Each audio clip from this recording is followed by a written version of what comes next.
The Old Pre-Meds podcast is part of the MedEd Media Network at mededmedia.com.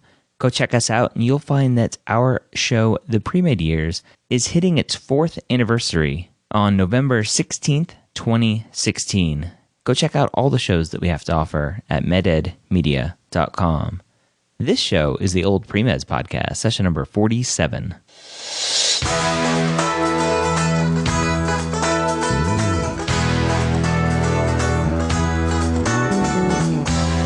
You're a non-traditional student entering the medical field on your terms.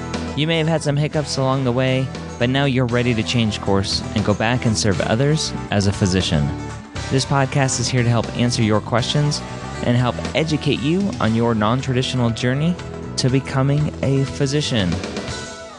Now, welcome to the Old Pre-Meds podcast. If this is the first time joining us, we take questions directly from the oldpremeds.org forums, which you can find obviously at oldpremeds.org. This week's question comes from a poster who's asking about shadowing experiences and if it matters that he or she is shadowing a DO if they're interested in going to an allopathic or an MD school. A little backstory: MD, DO, osteopathic, allopathic. DO is osteopathic, MD is allopathic. That's all you need to know. Let's jump in. Rich, we're back for another exciting Old Pre-Meds podcast episode. How are you today? I am pumped and excited. How are you, Dr. Ryan? I'm doing great, thank you.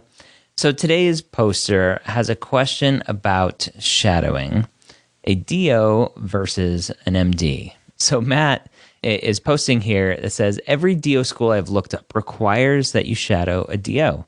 How do allopathic schools view shadowing a DO versus an MD? I am applying to both. Let's just start with even going a step back for the term shadowing. I just want to make sure people are clear on this. What medical schools look for is I'll call healthcare experience. And that could be in multiple ways: of following and observing a doctor or shadowing, volunteering in some sort of clinical or hospital setting, or employment.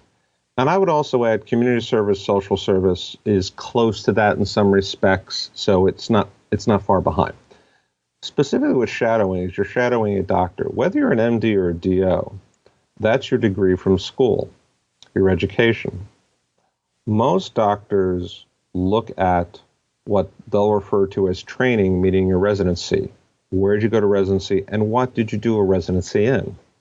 Whether you're a family practice doc or a GI doc, having an MD or DO is essentially meaningless for the practice of medicine. And if you were applying to MD school, but you shadowed someone who was a family practice but had a DO, you would have them write a letter as a family practice doc. DO's in their title, but a med school, an allopathic school, I don't think will really care, will not look at it somehow less worthy than it would at some other. Just a corollary to that, which I always try to put for students, is shadowing is just observing. In itself is not as valuable, as important to medical school as some of the other healthcare experiences can be.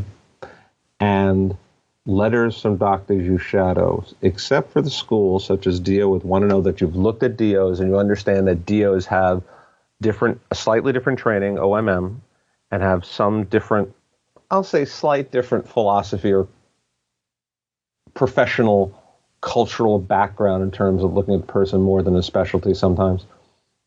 They're not that important, the shadowing letters. You don't usually have an in-depth relationship. You're sitting around following a doctor for 20 or 50 hours.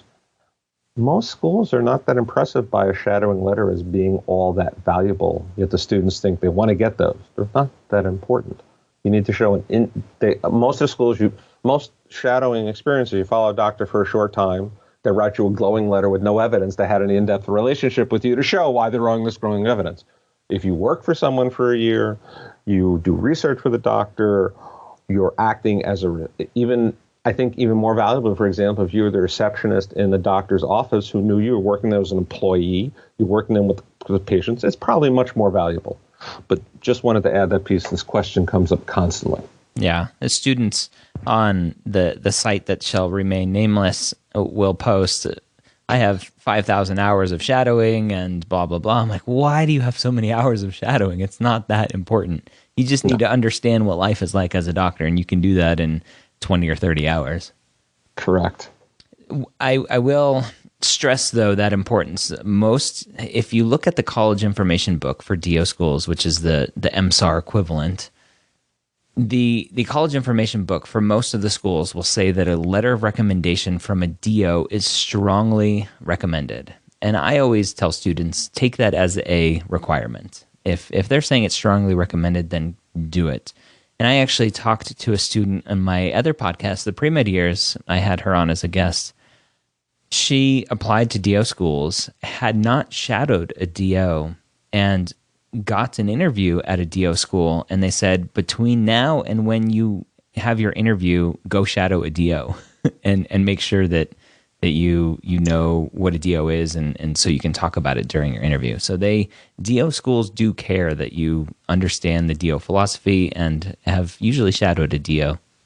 I'll go another step further. It's traditional that DO schools want the letters. Some DO schools are more particular and take it as a serious thing. Others simply seem to want it because they want it. There are schools I know that if you don't have a DO letter, will help arrange you to have a day of shadowing when you come to their campus, so you can have a letter that you shadowed somebody.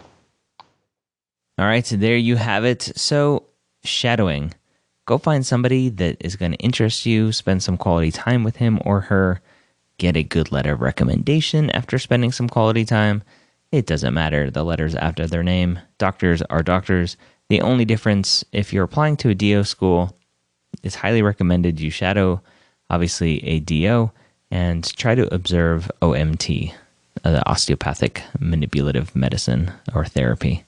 Go check it out. All right. I hope you got some good information out of the podcast today. I hope you go check out everything that we're doing over at mededmedia.com. As I mentioned earlier, our show, The Pre-Med Years, is hitting its 4th anniversary a week after this show is being published on November 16th, 2016. Go over there and celebrate with us for 4 years of every week posting a new and great episode. Again, that's mededmedia.com. And here at the Old Pre-Meds Podcast, I hope you join us for another amazing discussion next week with Rich.